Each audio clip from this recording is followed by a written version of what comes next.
Okay, all right. Actually, I met Obi through a very close friend of ours. She was actually her classmate in school, but she ended up being my best friend's wife. So, all we were discussing, I somehow along the line, we talked about her, and I would like to meet this friend. So I had to go to her school a couple of times from Lagos. I had to travel to Ogun State to see her in her school a couple of times. And along the line clicked and we started dating. That's how we met. Well, it's been awesome. It's been a very wonderful period. Knowing her has been a very, very good experience for me. She's a very kind and loving lady.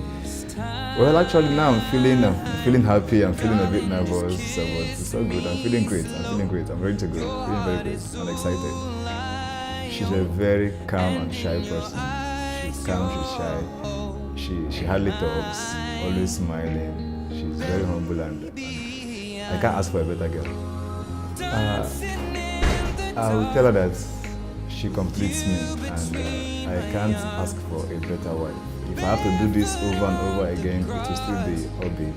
Because whenever I'm with her, there is this joy that I feel that I don't get anywhere else. It's just so pure and natural. So I really, really want to let her know that she's my world and she means the whole life to me.